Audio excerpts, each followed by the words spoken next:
not a bad person. I'm not a bad person. I'm not a bad person. I'm not a bad person. I'm not a bad person. Anthony, do you remember why you came to Bill Donovan all those years ago? I had solid math predicting Pearl Harbor. Now, why did you turn that in? Wouldn't you be better off extorting Uncle Sam for a payday? Holding that information for ransom? But you didn't do that, did you? You walked right into Bill's office and handed it to him. Why? Well, it was the right thing to do. People's lives were at stake. You're right. If only you could save people's lives. And now we can. With perfect situational awareness, fast as the teletype can print them, we can save everybody.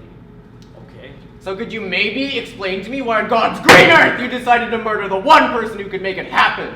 You people took everything from me. You took my home, my career, you even took Helen, all for his twisted ideology. I don't know what came over me. Bill just has this way of sinking his hooks into you. And that's why he deserved to be killed. He needed to be stopped. And you were the one to stop him. I didn't know what I was going to do, okay? But after I'd heard what he'd done, I had to do something. It's not fair. It's not fair what he did to me. You know what I think is not fair? You killing a man with your bare hands just because you don't like how the sausage gets made. Look, it was like he was goading me, like he wanted it to happen. It doesn't matter what he was thinking. You're not in those cups because Bill wasn't as gracious as you wanted. Oh God, I keep living it over and over again in my head. His face, I can't forget his face. That rictus smile as his face turned purple. Every time I close my eyes, I see that face. I try to focus on the veins, the curl of his lips to depersonalize it, to focus so minutely on the details as to rob his face of its humanity, but it doesn't work. It's just that same smile staring right at me, through me. I thought he would be afraid. I was afraid, angry, but he was just excited, aroused. Oh, even in death, Bill Donovan stays with me.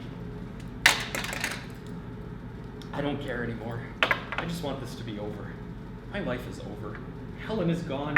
There's nothing left for me. Can't you just shoot me or something? It's funny you should mention that. Hank, we're ready for you now.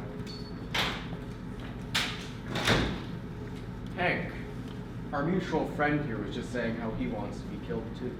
What can you do about that? Well, Dr. Partridge, it seems you'll get your wish as far as the rest of the world is concerned. What are you talking about? We're scrubbing you. Let's call it formally retire from all workplace and family obligations. So what, are you gonna give me a new name or something? Make me disappear like June Barlow? When you asked about being killed, I'm sure you meant us halting your biological processes through any number of means. Electric chair, firing squad. No. We're killing you in a more figurative sense. Your address is being changed to a dummy location, your services and subscriptions canceled, and your accounts closed. We're refusing requests and letters on your behalf. Within a few days, you won't have a life on any business or government records. A few months after that, you'll stop receiving communication entirely from people who don't personally know you. And a little while after, and then slowly, your presence will fade from even the memories of those you knew and loved. Well, that was heavy. But you have a choice about what happens next. Apart from my death? Well, it's all about how you pass on, isn't it? Your first choice is simple. Live in a room like this until you die? Actually, smaller than this. Too narrow to lay down, too low to stand up. Eat once a day and do your deeds in a bucket. Perk is, you get to keep the bucket. I suppose you want me to take the second option? Remember when I said that you murdered the only person who had a shot at saving everybody? Yeah, I was there. It was 3 minutes ago. You could do something about that. Oh yeah, use the timepiece to go back and stop myself? That's a brilliant idea. Not gonna happen, Chet. No, you made your choice, and with choice comes consequence. You will become the bedrock for everything you've worked for here at Odar. You can be the genius that saves the world. I'm listening. Did he go for it? It's Anthony's only shot at redemption. His one chance to forgive himself. I think he'll go for it.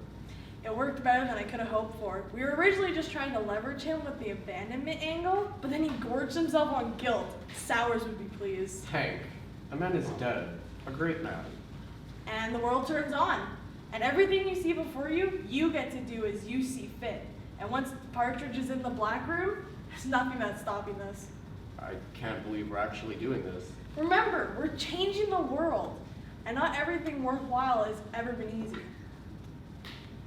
This is the right thing to do. Esther, tell me this is the right thing to do. He brought it on himself, you know.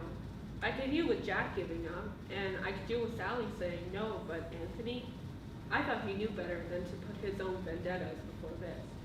Odar is bigger than all of us. It's bigger than Bill Donovan ever was. It was reckless and disappointing. I feel for him, I do, but we're not children anymore. Stop wondering about the rights and wrong, Whickman, and focus on the results. You want to save this country, then do it. Don't distract yourself with the merits of petty morality. Right. Yeah. What's the timeline for Anthony's departure? It's right on schedule. We should have the deployment package ready soon. Everything's in order then. Once the Black Room is operational, everything's going to change. We'll be the vanguard of the new order of things. Inform the rest of Central Intelligence Group that we're ready to go. Yes, sir.